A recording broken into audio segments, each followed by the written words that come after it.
Let's give credit where it's due. Alright, telecom operators have done plenty for this country over the last decade. They've allowed your Chacha-ji to send in dirty SMS jokes all day long. They've even tried to convince you that har ek friend zaruri hota hai. You know what? Har ek friend zaruri nahi hota hai. Some friends are matlabi and are only your friends because they want to play FIFA and you're the only person they know who has an Xbox. So tell your pretend friends to... Anyway.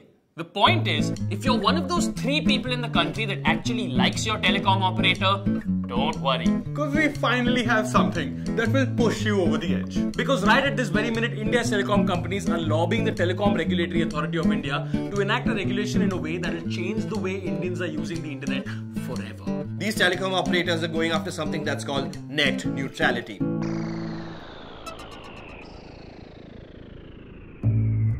What is net neutrality? And why should I care? Net neutrality means 1. All content is equal and all sites must be equally accessible. Net neutrality means that whether it's a Honey Singh video or a breaking news report about a terrorist attack or a cat gif, all content on the internet is equal and must be equal always. whatever your choice, neutrality means that once you have an internet plan, You should be allowed to access any website you want. without discrimination. 2. Neutrality also means that no matter what telecom operator you're with, you should be able to access all data on the internet at the exact same speed. simply put, just because your telecom company hypothetically has a deal with, like, say, Flipkart, Shouldn't mean that they can make the Amazon website or an independent retailer's website load slower for you. So slow, in fact, that you eventually give up and you're forced to shop at Flipkart because it's the only one that opens fast. Except right now, telecom operators want the option of doing exactly that. Yes. which sucks because, let's be honest, The only thing worse than no internet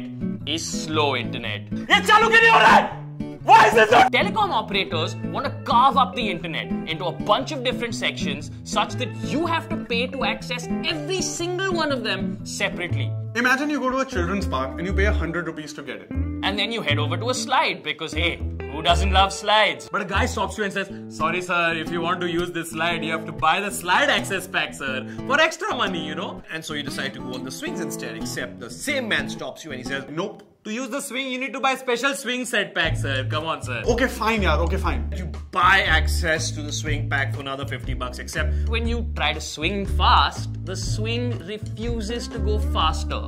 Oh, sir. If you want to go fast, you have to pay even more for the high-speed swing pack, sir. Otherwise, sorry, you can't go faster. at this point you're probably thinking, Wait, what the hell was that original 100 rupee charge for if I can't even use it to do anything? Oh, sir, that was just for the privilege of standing on the grass, sir.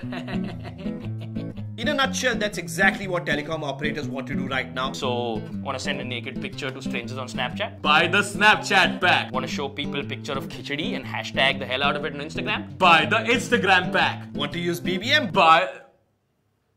Why are you still on BBM? And it's not just users. The loss of net neutrality hurts you if you're a startup or a fledgling internet business. Hypothetically, Big players like WhatsApp Could go to a telecom provider, pay them money and say, well, give people my service or website for free, but charge the crap out of other people if they want to use this other new guy, sweet little independent service. which pretty much puts any competition that doesn't have deep pockets out of business for good. Why don't more people know about this? And why aren't more people angry about it, man? A few internet activists have been screaming themselves hoarse about this, but let's face it. you pay roughly the same amount of attention to an internet activist as Arvind Kejriwal does to an open letter from Prashant Bhushan. So naughty. Now, it's not like TRAI is trying to bury the fact that telcos are doing this and praying no one notices. I mean, to be fair, TRAI has been very helpful and put the issue up on their website In a 118-page long consultation paper, In size 10 font, sandwiched between 3 other links. while 5 other images violently distract you with their shitty slide effect. And the best part is the paper is titled, Consultation paper for regulatory framework for over-the-top services. first of all, that's a really innocent name to give something that threatening. If TRAI were to name a nuclear warhead, they would just call it Fluffy. Also, TRAI put this paper up on the 27th of March. With a conveniently tight deadline of 24th April to hear any complaints that we might have against it. And if TRAI doesn't hear enough complaints, they might just go ahead and implement their plan. yay. What are over-the-top services and why don't telecom companies like them? Well, let's just look at that super helpful TRAI report for that, huh? The best known examples of OTT are Skype, WhatsApp, Flipkart, Facebook Messenger, iMessage, Netflix, etc. According to that paragraph, over-the-top services that telecom operators are overwhelmed by our social networks, amateur video sites, search engines, and e-commerce sites. So basically, people who provide you the internet are overwhelmed by The entire freaking internet. netception. So, why are telecom companies fighting net neutrality? Simple. paisa. Paisa. Telecom tum paisa. What TRAI is basically saying in that clause is that Telecom providers only make money of data usage but no other revenue from carriage or bandwidth. On the other hand, apps and websites make a lot of money by sending their data across this bandwidth. and the telecom operators don't get a cut of that. Yeah, because you didn't make that app or website. Also, one of the arguments telcos are making is that they pay a shitload of money to build infrastructure to create and maintain these data services. But then these over-the-top services eat into their revenues. Making it impossible for them to earn their investment back. But that's just it.